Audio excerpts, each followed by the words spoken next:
आज बात करेंगे पंजाब की। इस पर चर्चा करने के लिए मेरे साथ जुड़ रहे हैं जाने-माने आर्थिक, राजनीतिक और कानूनी मामलों के विशेषज्ञ विजय सरदाना जी। विजय जी, हाल में जो घटनाएँ हुई हैं पंजाब में, ये हमारी चिंताएँ बढ़ा रही हैं। एक राष्ट्र के रूप में, राष्ट्र के नागरिक के तौर पर, क्योंकि हम लोगों ने वो दौर देखा है जिसको हम पंजाब की दृष्टि से भी और भारत की दृष्टि से भी देखें तो वो एक काला अध्याय है। अब ऑपरेशन ब्लू स्टार की नौबत आ गई थी, वो करना पड़ा था, जिसमें हमारे सैनिक भी वीरगति को प्राप्त हुए और बहुत सारे निर्दोष लोग भी जो वहाँ हरमंदर साहब में फँस गए थे, उनमें से भी बहुत कैजुअल्टी हुई। आतंकवादी तो मारे ही गए थे, भिंडरावाला तो मारा ही गया था। पर क्या फिर से पंजाब को अशांत करने की साजिशें हो रही हैं? सर, ये वास्तव में बहुत ही एक गंभीर मुद्दा है, क्योंकि आपने बात करी ऑपरेशन ब्लू स्टार की 1984 में। जी। मुझे वो दिन इसलिए याद है क्योंकि मैं अपने एनडीआरआई एडमिशन के लिए मुझे करनाल जाना था और दिल्ली से हरियाणा पंजाब की तरफ जाने वाली सारी गाड़ियां रद्द थी। हाँ, उस तरफ जा भी नहीं सकते थे उन दिनों। तो स्थिति निश्चित रूप से काफी डिस्टर्ब थी।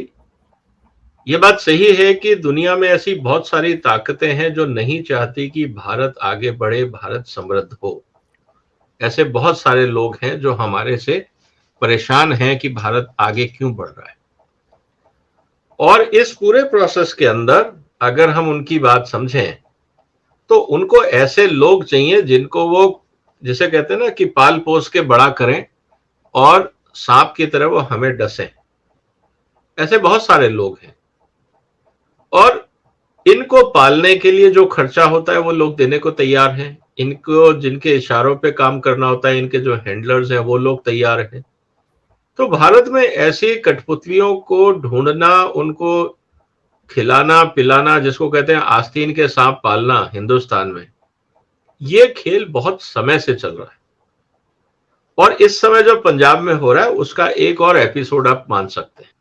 तो इसीलिए मुझे लगता है कि ये जो चिंताएं हैं ये वाजिब हैं और हम अपने देश का जो भला चाहते हैं उनके लिए निश्चित रूप से चिंता की बात है, क्योंकि इससे हमारे यहाँ पे डेवलपमेंट रुकता है और इसको सही दिशा पे अगर हम नहीं लाएंगे तो जो देश की जो तरक्की होती है उसमें बाधा आएगी, जो देश के लिए ठीक नहीं है।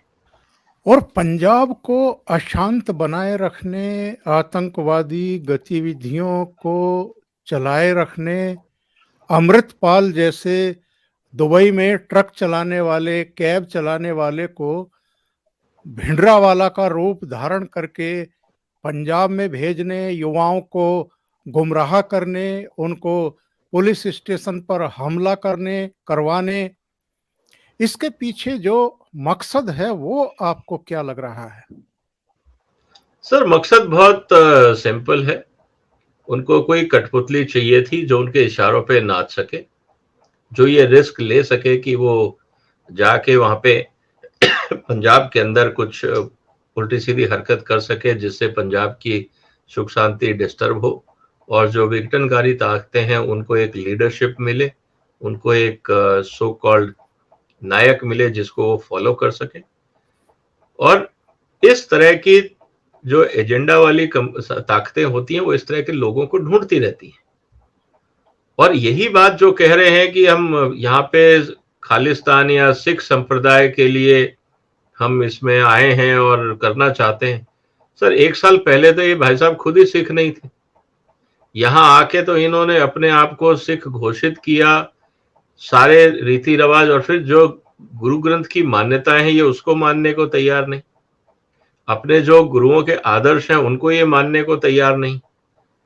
तो ये जो आतंकवादी संगठन है या विघटनकारी ताकतें हैं या जो विदेशी लोगों के इशारे पे नाच रही हैं, कम से कम इन लोगों को ये तो समझना चाहिए कि जिन गुरुओं का नाम ये लेके आगे बढ़ना चाह रहे हैं उन गुरुओं की शिक्षा और उनके बलिदान के खिलाफ ये काम कर रहे हैं।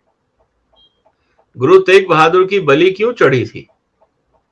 उनका जो शीश धड़ से अलग किया गया था वो क्यों किया गया था? कि इन्हीं ताकतों के खिलाफ उन्होंने स्टैंड लिया था, जिनकी ताकतों के हाथ में ये लोग बिक गए। भाई आप किसके लिए क्या कर रहे थे? औरंगजेब के टाइम पे कितना कत्लेआम हुआ सिखों का?